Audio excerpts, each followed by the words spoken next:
Laika! Are you stark raving mad? It was Laika! I am sure of it! That spirited little dog saved me! Laika saved you in her little space machine. I believe the correct term is capsule, General. Don't push your luck any further, Ivanovich. I fear it might snap. Oh, my apologies, General. In my excitement to explain what I discovered on the far side of the Metagalacticus Interiorus, I got carried away. And it happened like this.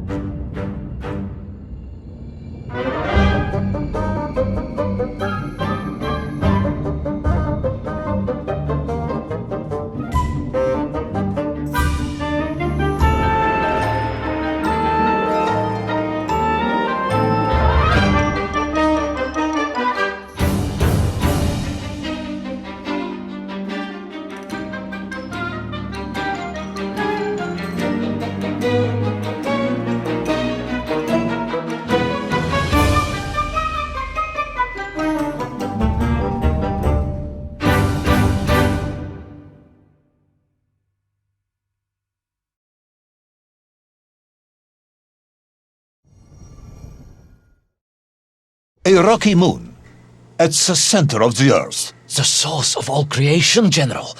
A place where time flowed like rivers, and boulders of raw matter rained like comets upon the cratered rock. Another miraculous escape from death. Another happy accident. It was no accident, General. Laika took me there entirely deliberately, I'm sure of that. She continues to be a heroine and a savior and protector of our great nation.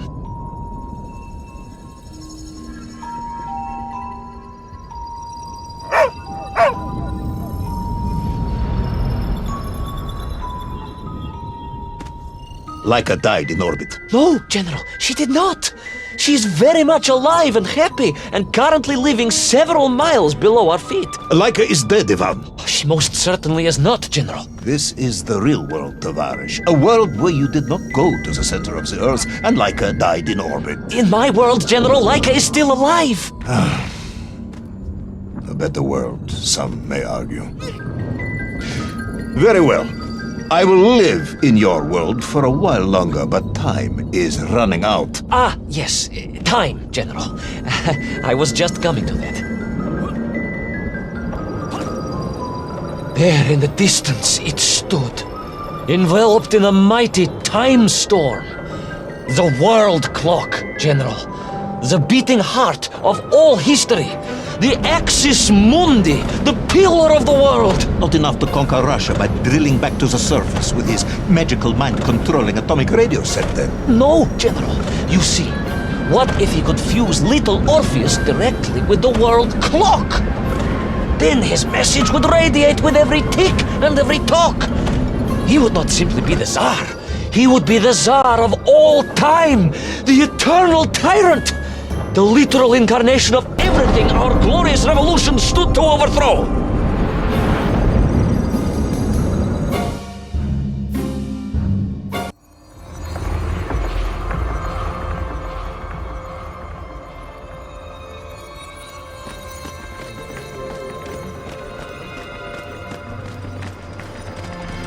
Sonikiv! Uncanny, General. But it was somehow different. I felt no cold. The waves were motionless. Indeed, it was as if I had stepped free of those rivers of time and stood on entirely motionless ground. And there in the distance, What? debris from Syria and tall slave mines had washed up here, almost as if I were meant to find it. And there, amongst it, the winking of steel led me to a blasting cap, and a plan began to form.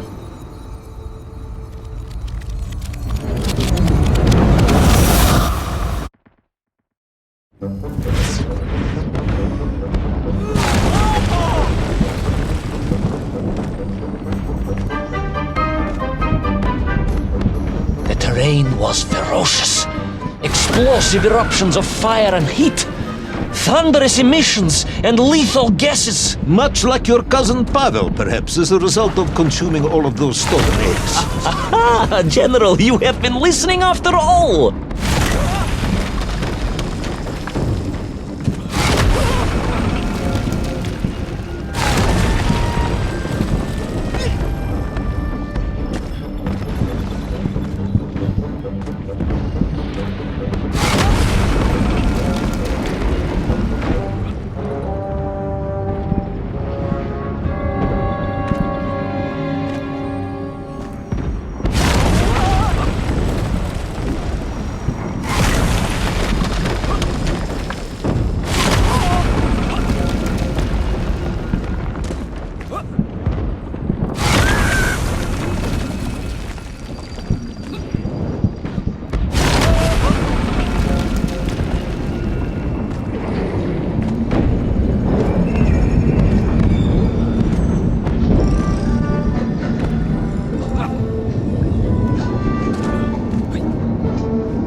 Agartha again? But why? You are stalling, comrade. The clock is ticking. Tick-tock, tick-tock! Of course! In a flash of inspiration, I understood. It was all wrong, you see, General. That we can agree on. We should never have gone to the center, because without Little Orpheus, Toll could not have become the tyrant he had. The rocket drill was his means to reach the world clock, but it was Little Orpheus that enabled him. And the time itself, the world clock itself, was determined to make matters right. With a little help from you, of course. Merely a simple pawn in a game played upon a cosmic scale, General.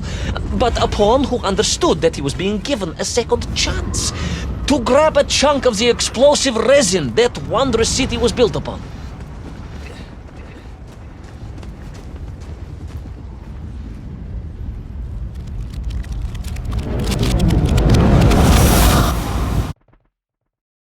And I was back. The mighty river of time roared past me, carrying the weight of the whole of history with it. Even for you, this is a stretch. Our time is almost up. I have to submit my report within the hour. Time, General. Time was nearly up indeed. That ancient and magical river that carried me along was surely moving.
Enough.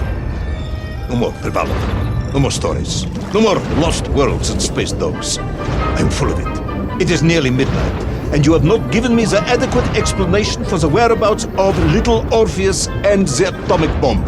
But, General, I am about to tell you what happened when I finally caught up with the villain Toll. I do not care, Tavarish. I simply do not care.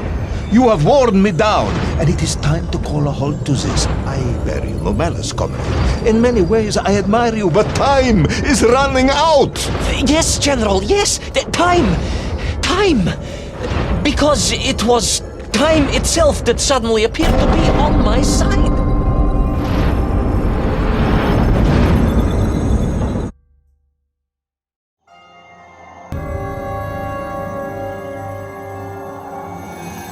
Perhaps the world clock was so impressed with your egg-wearing antics it decided to return you to Plutonia for a second attempt. I would strongly suggest you cut to the chase. The chase, yes. The pursuit of Toll and Little Orpheus. I stood there with the resin fragment in one hand and the blasting cap in the other, and then, just like that, a clock began to ring. The world clock? No, General, an alarm clock. My Slava alarm clock, in fact, given to me by Auntie Marsha. The one who married the beef investigator. The very same. And the moment I saw that clock, I knew what I had to do.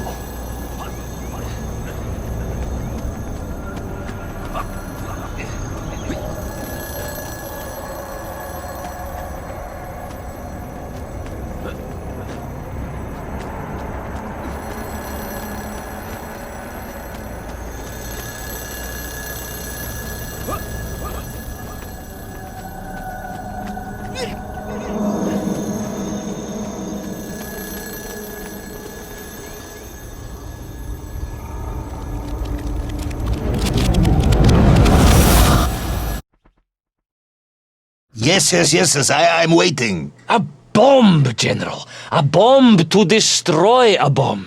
So, you decided to build a bomb, eh? A bomb to destroy Little Orpheus. It was a simple plan, really, General. Yes, you are very fond of your simple plans.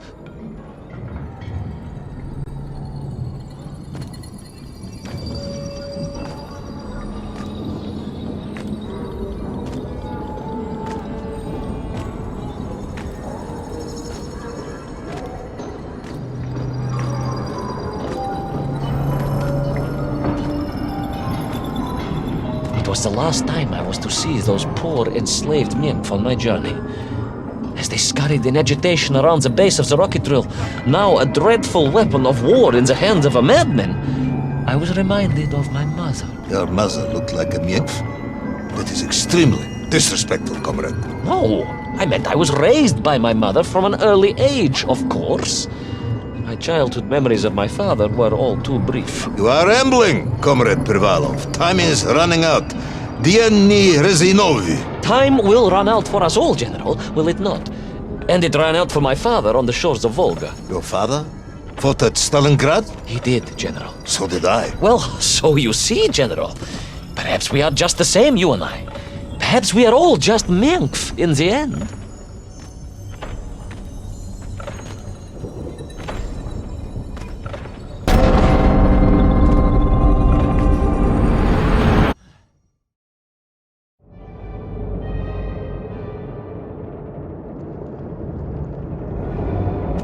What possible use in the construction of a bomb could be found in the belly of a giant whale? Were you perhaps planning on using a worm as a fuse? That would be ridiculous, General. I would hate to undermine your otherwise entirely plausible account. You forget, General. The belly of the beast was full of shipwrecks. And on one of them, I was bound to find what I was looking for. Fuse wire. Comrade, yes, you'd forgotten all about the fuse until I reminded you, hadn't you? General, your cynicism is unbecoming to a man of your rank and stature.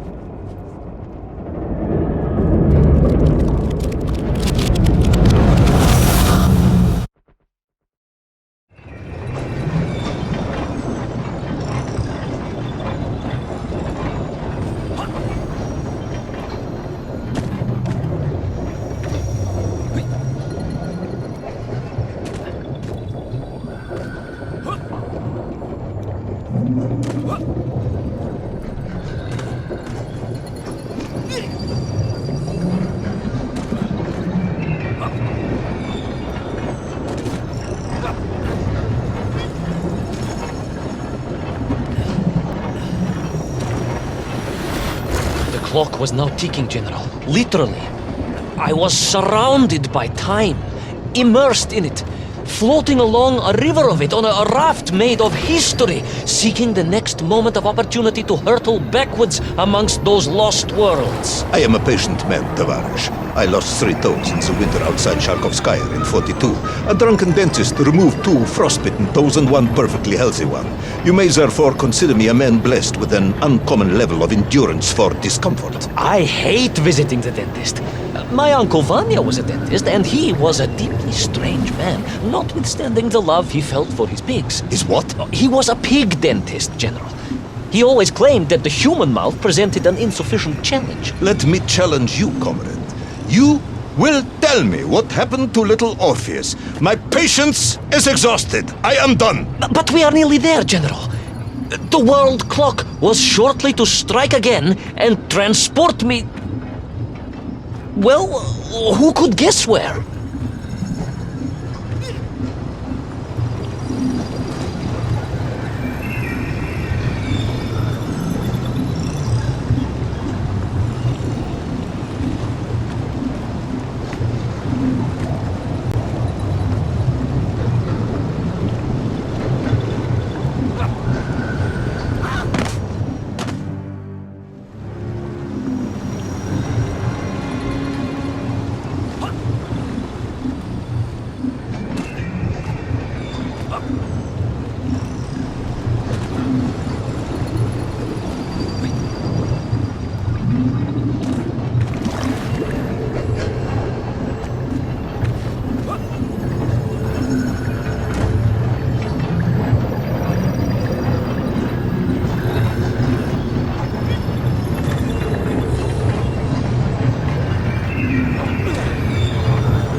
And so to the ocean floor, and that strange submerged city, and those poor lost vessels. To find a shell case to hold all of my scavenged ingredients, the last piece I needed to construct my bomb. Ah, yes, I have been waiting for this. General? I'm Ivanovich. Whilst you have rambled on and on about it, I have simply bided mine.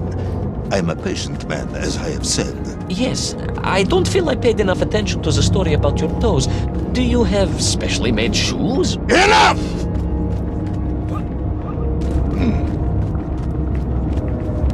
Now I have your full attention. Indulge me, Tavares.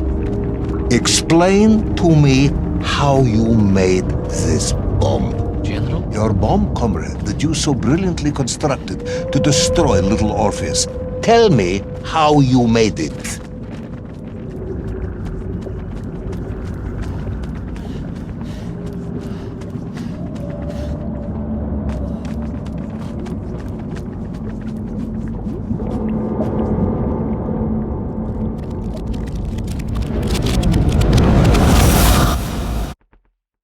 Well, In detail.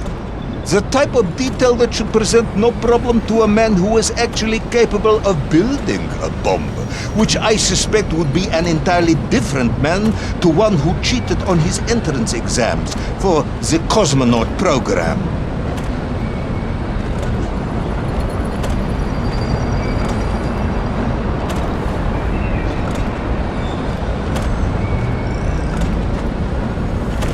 You are uncharacteristically silent, Comrade. Cat got your tongue? if I may, General, perhaps just a minute or two to gather my thoughts? There are precious few minutes left. We have reached our conclusion, I think.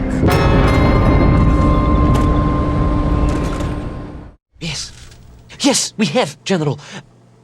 I gazed up at the world clock and knew I had arrived at my destination. Whatever lay inside would see my journey end one way or another. But I had no idea of the marvels that awaited me. And it The happened... bomb, Ivan Ivanovich! Tell me how you built the bomb! It was a wonderful sight. The world... It is 2 minutes to midnight, Ivan. It is time to end the story.